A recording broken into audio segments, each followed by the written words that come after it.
Thank you, Speaker Sir, for letting me speak today on the Constitution. Speaker Sir, in my last few speeches, I spoke about the concept of Abhay Mudra, the concept of fearlessness, truth, and non-violence. And I showed the House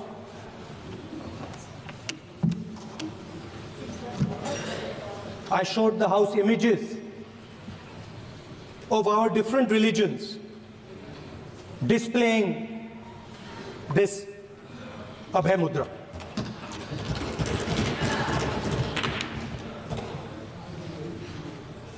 People call the Constitution the longest written Constitution in the world. But the Constitution contains a set of ideas from one philosophy of our nation, one central philosophical set of ideas of our nation. When we look at the Constitution and we open the Constitution, we can hear the voice and the ideas of Ambedkar, of Mahatma Gandhi, of Jawaharlal Nehru. But where did those ideas come from? Those ideas came from an old, profound tradition in this country. Those ideas came from Shiva, from Guru Nanak, from Basavana, from Buddha, from Mahavir, from Kabir, from a list of people. So when we speak of the Constitution and we show the Constitution, of course it is a document of modern India, but it could never have been written without ancient India and her ideas. So when we look at this Constitution, we remember this list of people, all different variations on the same idea. And in front of us stand the people who follow a very different philosophical tradition. And I want to start my speech by quoting what the supreme leader, not of the BJP, but of the modern interpretation of the ideas of the RSS has to say about the Constitution of India and about how he thinks India should be run. The worst thing about the Constitution, the worst thing about the Constitution of India is that there is nothing Indian about it. Manusmriti is that scripture which is most worshipable after Vedas for our Hindu nation, and from which our ancient times have become the basis of our culture, customs, thought, and practice. This book, for centuries, has codified the spiritual and divine march of our nation. Today, Manusmriti is law. These are the words of Savarkar. Mr. Savarkar has clearly stated in his writings that there is nothing Indian about our Constitution. He has clearly stated that the book India is run by should be superseded by this book. And this is what the fight is about. Now, it's nice that all of you are so-called defending the Constitution. But I want to ask you, do you stand by your leader's words? Do you support your leader's words? Because when you speak in parliament about protecting the constitution, you are ridiculing Savarkar. You are abusing Savarkar. You are defaming Savarkar. I'd like to quote also in Hindi. Bharat के संविधान के बारे में सबसे बुरी बात तो यह है कि इसमें कुछ भी भारतीय नहीं है। भारत के संविधान के बारे में सबसे बुरी बात तो यह है कि इसमें कुछ भी भारतीय नहीं है। यह आपके नेता ने कहा था, जिसकी आप पूजा करते हैं। Speaker sir, I described in my first speech the idea of a battle taking place. I described the Mahabharata, described Kurukshetra. There is a battle taking place today in India. And on this side are the defenders of the idea of the Constitution. And from each state we have one. If you ask us Tamil Nadu, we will tell you Periyar. If you ask us Karnataka, we will say Basavana. If you ask us Maharashtra, we will say Phule ji, Ambedkar ji. If you ask us Gujarat, we will say Mahatma Gandhi. आप speaker को You praise these people.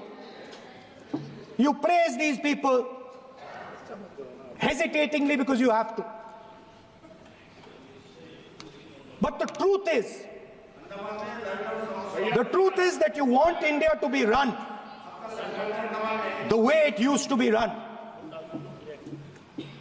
जैसे हिंदुस्तान पहले चलाया जाता था, वैसे ही आप हिंदुस्तान को चलाना चाहते हो। मैं बता रहा हूं, आ रहा हूं। पेशेंस रखिए थोड़ी, इतना एक्साइटमेंट नहीं होना चाहिए। स्पीकर सर, जब मैं छोटा था दिल्ली में, स्पीकर सर, दिल्ली के चारों ओर जंगल हुआ करता था। जो आज यहां रहते हैं उनको ताजुब होगा कि एम्स के बिल्कुल बगल में जंगल शुरू होता था। जहां रेलवे म्यूजियम है वहां पे जंगल शुरू होता था। वैसे ही जंगल में, दोनों नॉर्थ और साउथ, वैसे ही जंगल में हजारों साल पहले एक युवा, 6-7 साल का युवा, हर रोज सुबह उठ के 4 बजे उठ के, एक बच्चा, वाह बहुत बढ़िया, एक बच्चा 4 बजे उठ के तपस्या करता था। हर रोज सुबह तपस्या, हर रोज सुबह वो धनुष उठाकर तीर कमान चलाता था और घंटे उसने तपस्या की, सालों के लिए उसने तपस्या की।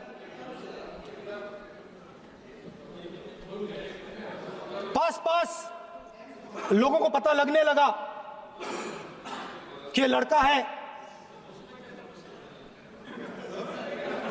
यही तो आप नहीं समझ सकते हो, यही तो प्रॉब्लम है। धनुष में तपस्या है, मनरेगा के काम करने में तपस्या है। तपस्या का मतलब शरीर में गर्मी पैदा करना, समझिए। हाँ, तब का ये मतलब है, तपस्या का ये मतलब है। तो ये तपस्या कर रहा था, लोगों को पता लगा और वो गुरु के पास गया। लड़के का नाम एकलव्य था और वो गुरु के पास गया और उसने कहा, गुरु द्रोणाचार्य जी, मैं सालों से धनुष चलाना सीख रहा हूं, मैंने अपनी पूरी शक्ति इसमें डाली है,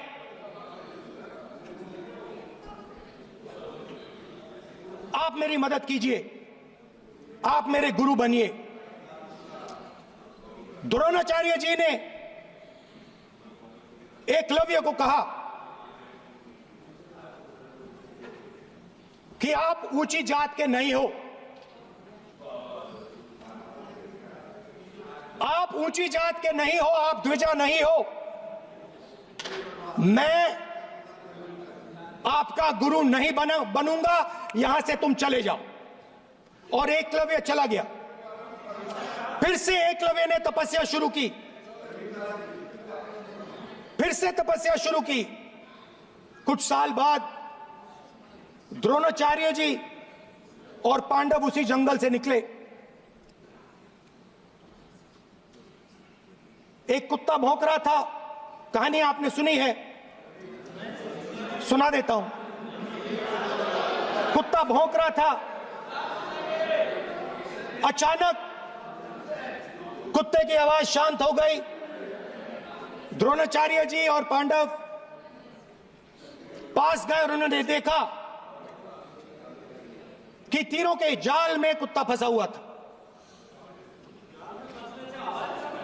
मुंह में तीर था एक, हाँ, मगर कुत्ता तीरों के जाल में फंसा था, एक तीर मुंह में थी, शांत था कुत्ता, मगर कुत्ते को चोट नहीं लगी। एकलव्य ने अहिंसा के साथ कुत्ते को शांत किया था। द्रोणाचार्य जी आते हैं और एकदम पूछते हैं, तुम्हें यह किसने सिखाया? एकलव्य जवाब देता है, द्रोणाचार्य जी, यह मैं सीखा हूं, मैंने तपस्या की है, घंटों मैंने प्रैक्टिस की है।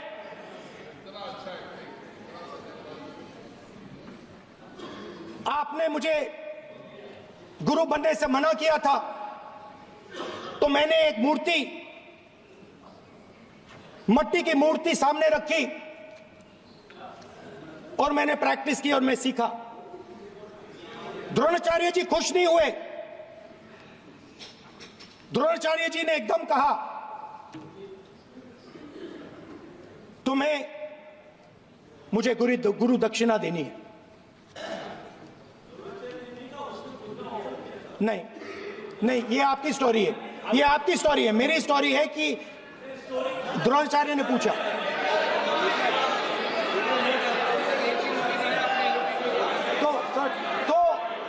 तो द्रोणाचार्य जी ने, Sir, the PM will not speak. You have to understand. If you are not giving order, Prime Minister has to speak. That you have to understand. If you are not giving protection, if you are not giving protection to LOP, then Prime Minister has to speak here. I will tell you. We will be very clear. माननीय सदस्य, आपको मैंने कई बार कहा, आप धमकी शब्दों में मत बोला करिए। एक मिनट जाती। द्रोणाचार्य जी ने, कार्य मंत्री बोले, कितना डिस्टर्बेंस कर रहे थे। द्रोणाचार्य जी ने कहा कि मुझे आप गुरु दक्षिणा दीजिए। मेरी स्पीच ले ली आपने। तो द्रोणाचार्य जी ने उनसे कहा कि गुरु दक्षिणा के लिए मुझे तुम्हारा हुनर, तुम्हारा भविष्य, तुम्हारा अंगूठा चाहिए। और एकलव्य ने अंगूठा काट के द्रोणाचार्य को दे दिया।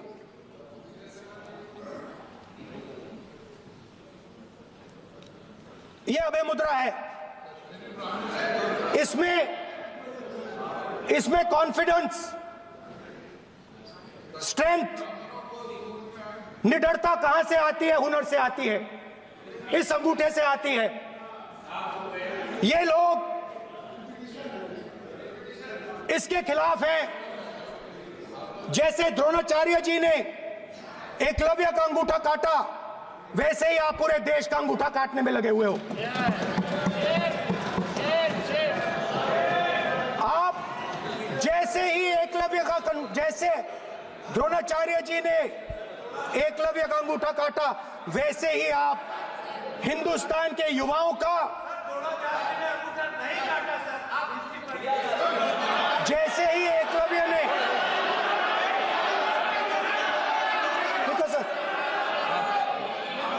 जैसे एकलव्य का अंगूठा काटा गया, वैसे ही आप हिंदुस्तान के युवाओं का, सबका अंगूठा काटते हो। जब आप अदानी जी को धारावी देते हो, तो आप धारावी के जो एंटरप्रेन्योर्स हैं, जो स्मॉल एंड मीडियम बिजनेसेस हैं, उनका आप अंगूठा काटते हो। जब आप हिंदुस्तान के पोर्ट्स, एयरपोर्ट्स, डिफेंस इंडस्ट्री, ये सब जब आप अदानी को देते हो,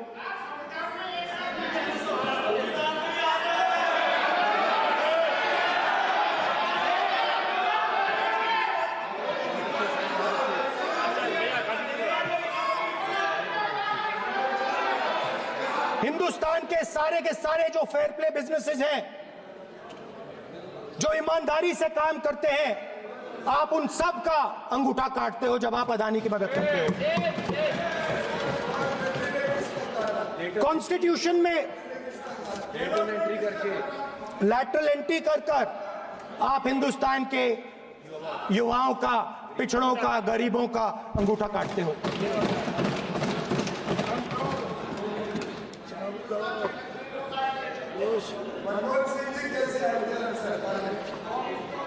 सर, स्पीकर सर, जैसे एकलव्य ने प्रैक्टिस की थी, वैसे ही हिंदुस्तान के युवा सुबह उठकर 4 बजे उठकर अलग अलग एग्जाम्स की तैयारी करते हैं। आपने देखा होगा, पहले हजारों युवा सुबह उठकर रनिंग करते थे, वेट ट्रेनिंग करते थे आर्मी में जाने के लिए। जब आपने अग्निवीर लागू किया, तो आपने उन युवाओं की उंगली काटी। जब आप पेपर लीक कराते हो, 70 बार आपने पेपर लीक करवाया है, तब आप हिंदुस्तान के युवाओं का अंगूठा काटते हो।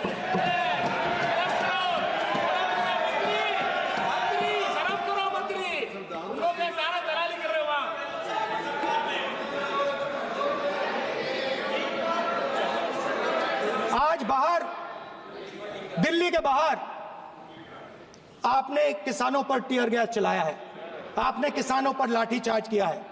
किसान आपसे एमएसपी मांगते हैं, सही दाम मांगते हैं, मगर आप अदानी को फायदा पहुंचाते हो, अंबानी को फायदा पहुंचाते हो और किसान का अंगूठा काटने का काम करते हो। देखिए, हम कहते हैं अभय मुद्रा, हम कहते हैं डरो मत, आप कहते हो हम आपका अंगूठा काट देंगे। ये फर्क है। एक तरफ कौन सर बोले, मेरे कहना है कि हम एक मिनट प्लीज बैठिए, आप बैठिए, प्लीज बैठिए, आप बैठिए। आज हम भारत के संविधान की 75 वर्ष की गौरवशाली यात्रा कर रहे हैं और कर भाई ये चर्चा हुई थी कि हम संविधान की चर्चा करते समय उसकी उच्च कोटि की ये अपेक्षा है। आप स्पीकर सर, आप राष्ट्रपति नहीं है। कॉन्स्टिट्यूशन में कहीं नहीं लिखा है कि मोनोपोली होनी चाहिए। कॉन्स्टिट्यूशन में कहीं नहीं लिखा है कि पेपर लीक होना चाहिए। कॉन्स्टिट्यूशन में कहीं नहीं लिखा है कि अग्निवीर होना चाहिए। कॉन्स्टिट्यूशन में ये सब नहीं लिखा है, इसलिए मैं यहाँ रेस कर रहा हूँ। कॉन्स्टिट्यूशन में नहीं लिखा है कि हिंदुस्तान के युवाओं का अंगूठा काटना चाहिए, उनका जो हुनर है उनसे छीना जाना चाहिए।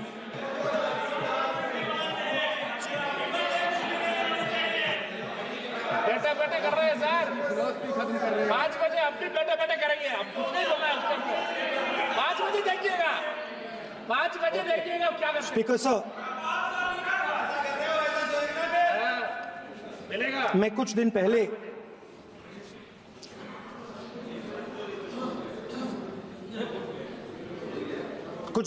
मैं हाथरस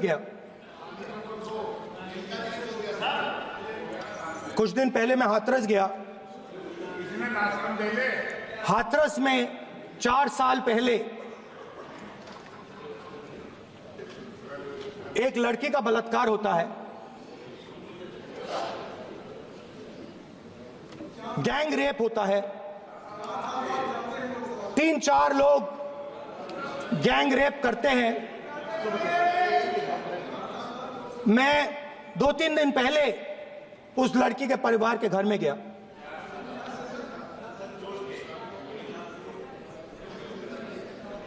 जिन्होंने गैंग रेप किया वो बाहर घूम रहे हैं और लड़की का परिवार अपने घर में बंद है। लड़की का परिवार बाहर नहीं जा सकता है। जो अपराधी हैं वो उनको रोज धमकाते हैं और वो बाहर घूमते हैं।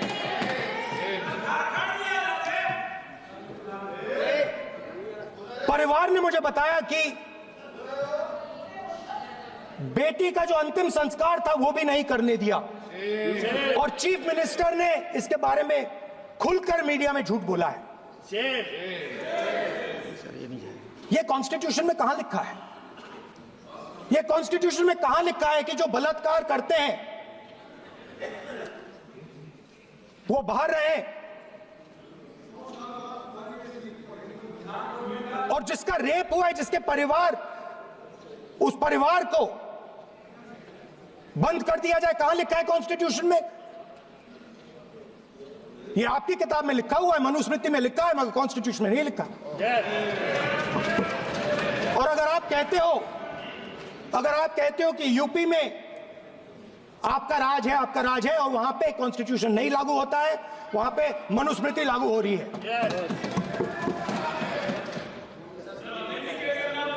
परिवार ने मुझे कहा कि यूपी की सरकार ने उन्हें वायदा किया था, कहा था कि हम आपका रिलोकेशन करेंगे, आपको कहीं और रहने की जमीन देंगे। आज तक 4 साल हो गए हैं, आज तक उनका रिलोकेशन नहीं किया गया है। और हर रोज उन्होंने मुझे फोटो दिखाई, वो बाहर निकलते हैं और जिन्होंने बलात्कार किया वो धमकाते हैं उनको। तो मैं इस हाउस में कहना चाहता हूं कि अंबेडकर जी के संविधान वाले लोग, इंडिया गठबंधन वाले लोग, हम सब मिलकर उस परिवार का रिलोकेशन हम करेंगे अगर आप नहीं करोगे तो। और हिंदुस्तान के हर गरीब व्यक्ति को हम ये कहना चाहते हैं, आपकी रक्षा कॉन्स्टिट्यूशन करता है और ये बीजेपी के लोग कॉन्स्टिट्यूशन पर 24 घंटा आक्रमण करते रहते हैं। कॉन्स्टिट्यूशन में लिखा है prohibition of discrimination on grounds of religion, race, caste, sex और place of birth. The state shall not discriminate against any citizen on grounds only of religion, race, caste, sex, place of birth or any of them. Some days back, youngsters from Sambal came to see me. Innocent people, they had done nothing. They were just, वो बस पास में थे, 5 लोगों को गोली मार के हत्या कर दी। ये कहां लिखा है कॉन्स्टिट्यूशन में? ये कहां लिखा है कॉन्स्टिट्यूशन में? तो लिखा है prohibition of discrimination of grounds of religion. और जहां भी आप जाते हो, एक धर्म को दूसरे धर्म से लड़ाते हो, नफरत फैलाते हो। कहां लिखा है कॉन्स्टिट्यूशन में? कहां लिखा है कॉन्स्टिट्यूशन में कि एक धर्म को दूसरे धर्म से लड़ाना है? कहां लिखा है कॉन्स्टिट्यूशन में कि दलित परिवार को बंद करके अंदर रखना है और उनके अपराधियों को बाहर घूमने देना है? कौन से कॉन्स्टिट्यूशन में लिखा है? मुझे दिखाइए।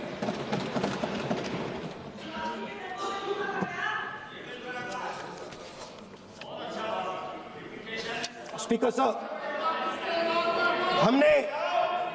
हमारी जो विचारधारा है, इंडिया गठबंधन की विचारधारा है, वो देश में कॉन्स्टिट्यूशन लाई है। हम सब मिलकर कॉन्स्टिट्यूशन की रक्षा करते हैं। अंबेडकर जी ने कहा था, if there is political equality but no social and economic equality, political equality will be destroyed। ये अंबेडकर जी के शब्द हैं। और आज यह बात सबके सामने है। पॉलिटिकल इक्वालिटी जो थी वो खत्म हो गई है। हिंदुस्तान के सारे इंस्टीट्यूशंस कैप्चर कर लिए गए हैं। सोशल इक्वालिटी नहीं रही, फाइनेंशियल इकोनॉमिक इक्वालिटी नहीं रही। इसीलिए हमारा अगला कदम जाति जनगणना होगा।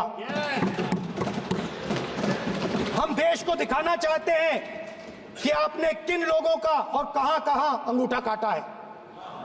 हम दलितों को, आदिवासियों को, पिछड़ों को, किसानों को, मजदूरों को दिखाना चाहते हैं कि आपने किस किस का अंगूठा काटा है। इसलिए जो मैंने वायदा किया था, इसी हाउस में यहां हम कास्ट सेंसस लागू करेंगे और उसके बाद हिंदुस्तान में एक नए तरीके का विकास होगा, एक नई तरीके की राजनीति होगी।